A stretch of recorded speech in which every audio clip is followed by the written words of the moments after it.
Neste episódio do podcast Panorama de Negócios, nós vamos falar sobre os 35 anos do escritório Ronaldo Martins e Advogados, que desde a sua fundação tem o propósito, claro, oferecer segurança jurídica e soluções estratégicas para empresas e empreendedores em cenários de constante transformação. E você, logicamente, está estranhando. O Panorama de Negócios saiu do seu local habitual e nós estamos conversando com o Dr. Ronaldo Corrêa Martins, que é o CEO do RMA, na sede da Anshan Campinas. E, doutor Ronaldo, eu gostaria de aproveitar a oportunidade de agradecer mais uma vez o senhor estar participando comigo no podcast Panorama de Negócios. Acho que tem muita coisa boa para a gente falar sobre esses 35 anos. E com o apoio da Equala, Agência de Marketing Digital, e da InfoStúdio Comunicação, Profissionalismo, Criatividade e Parceria, está no ar o podcast Panorama de Negócios. Obrigado, viu, doutor Ronaldo, mais uma vez, viu? Eu que agradeço, Milton, estar aqui batendo um papo com você. A sinergia com o Panorama de Negócios é muito importante, porque está alinhado com os nossos propósitos, né? E a ideia é exatamente bater um papo para a gente divulgar um pouquinho do nosso escritório, né, para aqui, para a região. O senhor sabe, doutor Ronaldo, que é muito importante, porque o escritório ele foi fundado em 22 de março de 1990. E quando a gente fala, né, daquela ocasião, da década de 90, e quando a gente fala em 2025, eu imagino que muita coisa mudou ao longo dessas 3 décadas e meia, né? Mudou bastante, viu, Milton? Mas, felizmente, desde a fundação, o escritório vem trabalhando dentro de uma vertente que são os negócios. E para você acompanhar os negócios, você tem que acompanhar a evolução, e é o que nós temos feito. A área jurídica ela tem por missão estar sempre à frente para dar salvaguarda para os negócios. Então, o maior desafio nesses 35 anos foi exatamente esse, acompanhar toda essa evolução do mundo dos negócios. E como a área jurídica pode contribuir para dar os resultados não só financeiros, como sociais para as empresas. Então, o desafio tem sido grande, porque todo mundo tem visto, né, que o mundo tem mudado com uma rapidez impressionante, né? Olha, gente, só para vocês terem uma ideia, né, do tamanho do RMA, nós estamos falando de uma equipe que soma mais de 50 profissionais diretos com atuação inter e transdisciplinar. E um detalhe muito importante é que o escritório ele tem atuação, inclusive, nos Estados Unidos. E eu queria que, nesse momento, doutor Ronaldo, o senhor trouxesse para o público que está nos acompanhando nesse momento no Panorama de Negócios sobre a importância, por exemplo, dessas áreas todas de atuação que o escritório possui e quais são essas áreas que as pessoas estão curiosas para saber, né? São muitas, eu sei que são muitas, mas acho que seria muito interessante para as pessoas terem uma ideia da dimensão de um escritório corporativo como o RMA. Olha, acho que você identificou muito bem, nós somos um escritório corporativo, né? A gente tem todas as áreas do direito, principalmente aquelas que afetam as empresas, que é o societário, tributário, trabalhista, ambiental, né? Voltados para atender uma demanda específica de um determinado cliente. Então, se você não tem especialistas que se dediquem e possam contribuir, você sempre fica meio capenga. Você não tem a aptidão necessária para dar todo o suporte que uma empresa precisa. E por isso que nós temos não só essas áreas tradicionais do direito, como a área de planejamento tributário, a área de planejamento patrimonial e societário, que fica com a Ripoll em Miami. Temos agora aí do Corp, que é a parte que cuida da parte de capacitação dos nossos clientes, né? Eu acho que é importante a gente estar olhando para a educação, não só a educação das crianças, como a educação corporativa, né? E agora, novidade, Milton, estamos criando o nosso hub em Madrid. Olha no qual interessante. que é para atender os clientes que queiram exportar para a Europa ou clientes da Europa que queiram vir para o Brasil. E todo esse suporte só pode ser feito com especialistas reunidos numa mesa, podemos até dizer assim, para atender todas essas demandas. Então, sempre foi o nosso grande desafio, estar à frente e levar essa contribuição para as empresas. Ô, doutor Ronaldo, o senhor sabe que, o senhor falou ainda há pouco, né, que o mundo passa por grandes transformações e a gente verifica isso nesse momento, né, sobre o ponto de vista da economia mundial, não só brasileira, mas a economia mundial passa por grandes transformações. E o tarifaço, por exemplo, que foi implantado pelo presidente Donald Trump, ele causou reflexos no mundo inteiro, né? E o senhor falou sobre essa questão dessa unidade de negócio do RMA em Madrid, e eu queria que o senhor avaliasse justamente esse momento, né? Esse momento conturbado, né? Para muitas empresas, né? As empresas elas ficam meio que com o pé no freio, né? Na expectativa do que está acontecendo, do seu ponto de vista mundial, do seu ponto de vista de Brasil, e eu queria que o senhor fizesse para a gente uma avaliação dentro desse quadro que eu coloquei agora. Olha, é preocupante, por um lado, mas para nós que militamos em negócios, né? Negócios são negócios. Nada disso está acontecendo se não for por função de negócio entre empresas, pessoas e países. Então, claro, há um fundo político nessas medidas, há um fundo protecionista, mas no fundo, é a maior economia do mundo que está querendo fazer negócios. E querendo fazer negócios se protegendo, então é até natural e normal.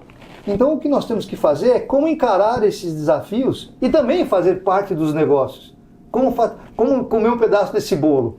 Então não adianta a gente ficar agindo de forma política ou sedimentando as coisas. Não, negócios são negócios, a gente tem que fazer negócios. E negócio se faz ou com produtos novos, ou melhorando produtos que você já fez, ou prestando serviços melhores. E você, num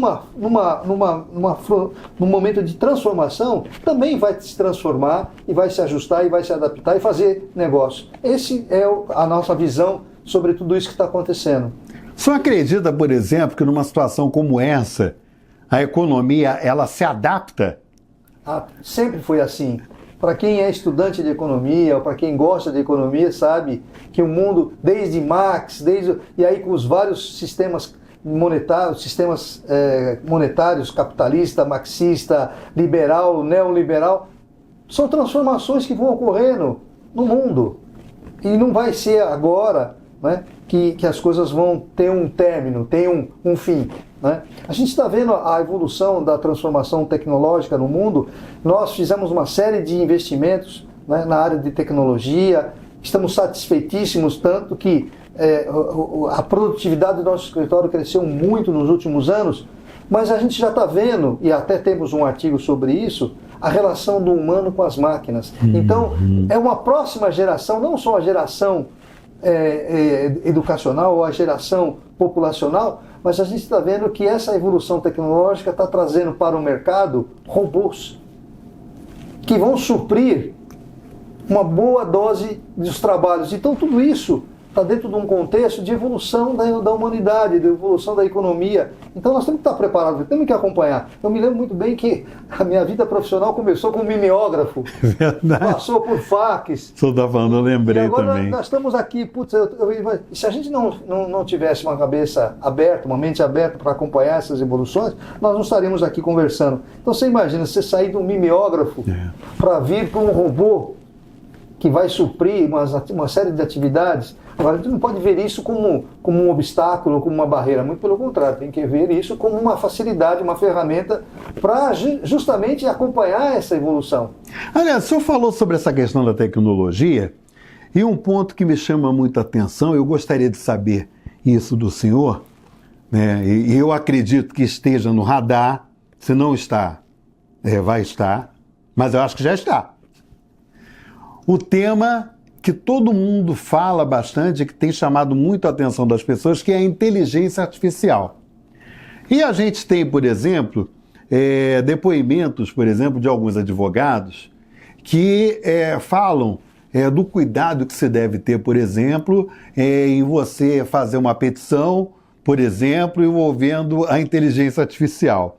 Eu entendo, doutor, como tudo na vida, né, você conta com uma tecnologia que, na verdade, não tira o olhar humano em relação àquilo que é feito. Quer dizer, você pode até utilizar a inteligência artificial, mas, consequentemente, é importante o toque humano, né, de você dar aquele olhar humano para as coisas que estão sendo desenvolvidas. Como é que tem essa questão da inteligência artificial lá no RMA? Olha, está bem avançado, viu, Milton? A gente tem usado a inteligência artificial por uma série de trabalhos, uma série de apoios aos advogados. Todos os nossos colaboradores podem usar a inteligência artificial, não tem nenhuma restrição, mas usá-la de forma inteligente, usá-la de forma que o resultado técnico seja o melhor possível. Nós não transferimos para a inteligência artificial a nossa obrigação de ter uma qualidade no trabalho que nós executamos. Não, ela é um suporte, é uma ferramenta de suporte. Né? Então, por exemplo, dou um exemplo de como a gente tem usado a inteligência artificial. Nós estamos desenvolvendo essa ferramenta para que ela, nos nossos processos, identifique alguma questão emergencial ou emergente que o nosso advogado precisa saber. Então ela vai dizer, olha, você já tem esse processo aqui, vocês já cuidaram disso, está aqui o que vocês fizeram e está aqui um esboço daquilo que deveria ser para esse caso. Então nós não estamos delegando à inteligência artificial que crie uma petição ou que desenvolva uma petição, não, ao contrário. Né? Nós já temos a base de dados suficiente para que ela nos diga se aquele caso já foi discutido, já foi trabalhado no escritório, qual foi o resultado e o que foi feito para comparar com aquele novo processo em função dos demais, ou se tem uma novidade. Então, o desenvolvimento é muito mais profundo do que simplesmente dizer, olha, ela está suprindo e fazendo as vezes do advogado. Não, isso não acontece no nosso escritório. Olha, gente, que interessante isso daí, né? Porque, pelo que o doutor Ronaldo colocou agora para a gente, vocês utilizam a inteligência artificial como uma base de dados que serve até como um dado estatístico sobre aquela ação, da forma como ela foi desenvolvida. Quer dizer, qual foi o resultado positivo? Se não teve resultado positivo, qual foi a avaliação negativa? Quer dizer, no sentido de em que se pode melhorar para que se consiga excelência naquilo que se quer, não é isso? Na nossa própria base de dados. Porque nós temos 35 anos de produção de conteúdo técnico. Então, como utilizar esse conteúdo técnico gerado nesses últimos 35 anos? Porque muitas vezes você nem lembra do primeiro processo que você teve no escritório, né? O que foi discutido, como foi discutido, né? Trabalhos de colaboradores que passaram pelo escritório desde o seu princípio. Nós conseguimos resgatar todo esse conteúdo técnico, ele está numa base de dados, e essa base de dados é que é trabalhada pela inteligência artificial. Então são dados próprios, são dados concretos, são dados fidedignos. Não é algo que vá buscar no mundo externo e que não tem aferição, que não tem controle. Nós podemos até fazer esse comparativo, ela faz, mas não é o dado externo que é o motivador ou que é o concentrador do nosso trabalho. O nosso trabalho é na nossa própria base de dados. E com isso você gera relatórios, gera dados, gera informações de gestão sobre dados concretos. Por isso que às vezes a gente até se preocupa um pouco quando você usa de forma diferente a inteligência artificial, porque você não sabe qual o tratamento que será dado para aquela informação que você trabalhou junto com a inteligência artificial, porque não tem a proteção do segredo. Por isso que a gente fez essa linha de corte. Inteligência artificial tem a de fora e usada para fora, mas a de dentro é só sobre a nossa própria base. Gente, tem um lema dentro do escritório que eu particularmente gosto bastante. O lugar onde os negócios acontecem. E o que a gente vem percebendo ao longo desses 35 anos é que acontece em muitos negócios, né, doutor Ronaldo? Exatamente. E o advogado, a área jurídica, tem que estar preparada para ser um vetor desse raciocínio. Então, não adianta nós simplesmente ficarmos no sim, no não, pode, não pode. Não. Muitas ideias são desenvolvidas por pessoas sem uma formação técnica ou jurídica, mas entendem que é um grande negócio. Então, como você pode assessorar essa pessoa a fazer esse negócio? Então, ele tem que acontecer. E muitas vezes o negócio é por uma ideia, ou porque dois clientes têm sinergia, você pode fundi-los, trabalhar esse aspecto da fusão, de uma incorporação. Então os negócios acontecem. E é onde a área jurídica tem que ser um vetor, ela tem que ser um auxiliar desse mandamento. Olha, gente, só para vocês terem uma ideia, eu acho que é importante a gente falar sobre isso, que o Dr. Ronaldo Corrêa Martins, ele é o fundador e o CEO do RMA, que é o Ronaldo Martins e Advogados, mas o que eu acho interessante é que o Dr. Ronaldo, ele é economista, contador e advogado. Experiência em multinacionais e participação na implantação da Fiat Automóveis no Brasil, que foram determinantes no sentido de consolidação do escritório como referência em direito tributário, trabalhista, societário e fusões e aquisições. Mais recentemente, a unidade do RMA nos Estados Unidos, em Miami, através da Ripple Alliance, Isso. teve um reconhecimento, acho que a gente pode considerar assim, né? Um reconhecimento em relação à atuação lá nos Estados Unidos. Eu queria, para quem está nos acompanhando neste momento, que o senhor destacasse sobre essa questão, que tem, na verdade, à frente o doutor Rodrigo, que é filho do doutor Ronaldo. E eu queria que o senhor falasse, né? Eu sei que o senhor, muitas vezes, o senhor está lá nos Estados Unidos acompanhando o trabalho junto com o Rodrigo, mas eu acho que seria muito importante e a gente tem que valorizar, né? Que é uma empresa, o escritório de advocacia, na verdade, ele é uma empresa, uma grande empresa. É uma empresa brasileira desenvolvendo um trabalho de excelência nos Estados Unidos. Então eu queria que o senhor falasse sobre essa premiação.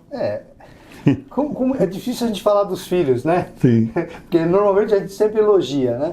Mas a Ripple teve uma trajetória e tem uma trajetória muito interessante, porque ela surgiu de necessidades dos nossos clientes, grupos familiares, grupos empresariais, que precisavam ter uma internacionalização dos seus negócios e, ao mesmo tempo, acessar mercados externos para a proteção do seu patrimônio, inclusive o sucessório. Né? E isso tem representado um sucesso muito grande, porque esse conhecimento que nós temos de negócios, né, ele tem sido um ponto importante no desenvolvimento desses trabalhos. E esse reconhecimento tem sido orgânico, né? Porque normalmente a gente fica preocupado e lá as entidades têm uma busca por conteúdos, busca por qualidades, e identificaram os trabalhos que nós temos executado. Está certo que hoje em dia, por causa da reforma da nova lei editada do ano passado, né, isso tem afetado muitos os brasileiros, mas também a gente trabalha com clientes estrangeiros para a legislação estrangeira. Então, essa simbiose toda tem motivado e tem nos dado um reconhecimento muito importante no mercado americano. Agora, doutor Ronaldo, ainda explorando um pouco mais sobre essa questão, e aí a gente está falando sobre a Ripple Alliance, na verdade, ele representa um multi-family office, né? E a gente percebe, por exemplo, que existem não só grandes negócios, mas também, muitas vezes, grandes empresários que têm uma preocupação muito grande, cada vez maior, com relação à questão desse patrimônio no exterior. Né? As pessoas ficam muito preocupadas com relação, por exemplo, à questão de tributação, por exemplo, de um empreendimento, de um imóvel nos Estados Unidos. Como é que fica, por exemplo, essa questão dessa tributação numa declaração aqui no Brasil? O senhor consegue, assim, em linhas gerais, dar uma visão para quem está nos acompanhando neste momento sobre isso? Olha, Milton, eu acho que as pessoas não precisam ficar mais preocupadas. Toda a existência da RIPOL e todas essas questões que você tem colocado eram preocupações do passado. Hoje, o Brasil está inserido no contexto mundial, quer queira, quer não, apesar de todas as críticas que se faz, o Brasil está inserido no mercado global. E, com certeza, empresários, grupos familiares que têm negócios, que querem expandir, também precisam fazer essa inserção. Então isso tudo já é regulado, já é protegido, só que muitas vezes com legislações um pouco melhores que as nossas. Não é? Então você consegue algum tratamento diferenciado, porque alguns países dão outros privilégios para a realização de negócios. Então você vê, e aí o pessoal classifica como paraísos fiscais, mas não é bem um paraíso fiscal. São países que dão abertura liberal para os negócios. Né? Então o Brasil tem que estar inserido nisso. E essa inserção, ela depende de um apoio, porque muitas vezes você está acostumado com os negócios dentro do seu próprio país. Então, a RIPOL e nós damos todo o apoio para que essas empresas estejam inseridas. E evidentemente que são seus negócios e são seus investimentos. Porque muitas vezes você precisa de um porto seguro para ter o seu patrimônio, porque aí você tem a segurança que aquela legislação te dá uma proteção um pouco maior do onde você está, onde você tem seu domicílio. Então, essa é a configuração que nós temos hoje. E esses grupos empresariais, esses grupos familiares já estão acostumados a manter seus recursos, a manter investimentos no exterior, porque entendem que é uma diversificação e, ao mesmo tempo, uma forma de ter uma proteção adicional em países de moeda forte, em países que têm um regime jurídico mais relevante, mais garantidor dos seus negócios. Então, essas preocupações já estão vamos dizer assim, diminuindo né, nesse mercado. Doutor Ronaldo, nós estamos quase encerrando esse episódio comemorativo, né, dos 35 anos. Nossa, quantas coisas aconteceram em 35 anos, gente. Mas eu não poderia deixar de repercutir com o senhor sobre a questão da reforma tributária. Por que eu estou falando isso, gente? Porque o RMA tem desenvolvido e tem participado de várias palestras em São Paulo, né, falando sobre a questão do tema reforma tributária, e por incrível que pareça, gente, o número de pessoas que comparecem a essas palestras aumenta cada vez mais e com certeza ano que vem e nos próximos anos vai aumentar mais ainda. Recentemente, o escritório fez uma apresentação em Campinas, né, falando sobre o tema de reforma tributária, e o que a gente percebe, doutor, isso tem uma equipe multidisciplinar, inclusive, com um foco muito intenso nesse sentido, né, da reforma tributária, que o senhor tem percebido nessas andanças, nessas palestras que vocês têm atuado aí lá em São Paulo e aqui em Campinas? Nos preocupa bastante, porque, como nós falamos, o escritório é voltado para realizar negócios. E a reforma tributária, ela é estruturante, ela não é simplesmente uma junção de alguns tributos em outros. Não, ela permeia toda a cadeia de negócios de cada empresa, seja ela da indústria, do comércio, do serviço.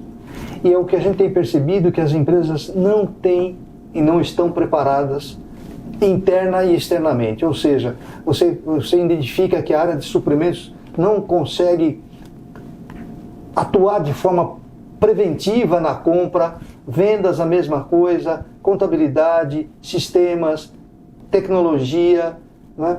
Então, área financeira.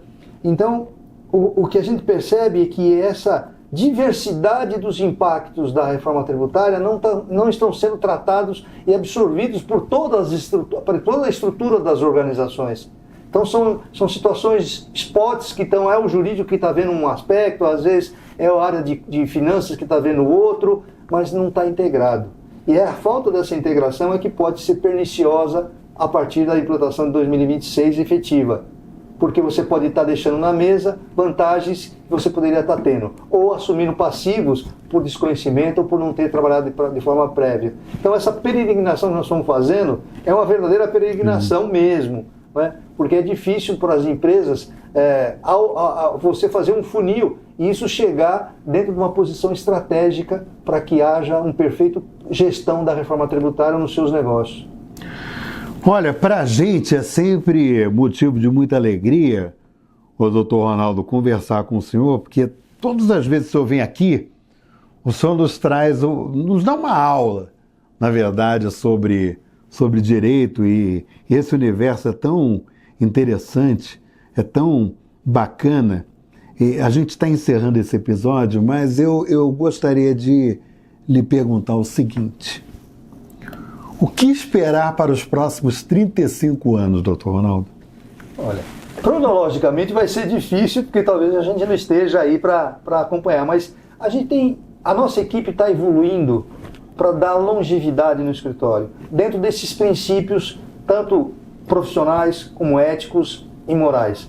Então a gente acredita que o nosso turnover é muito pequeno, é praticamente zero. Nós temos colaboradores que estão conosco aí desde a fundação, portanto há 35 anos conosco, né? A média é de 15 anos.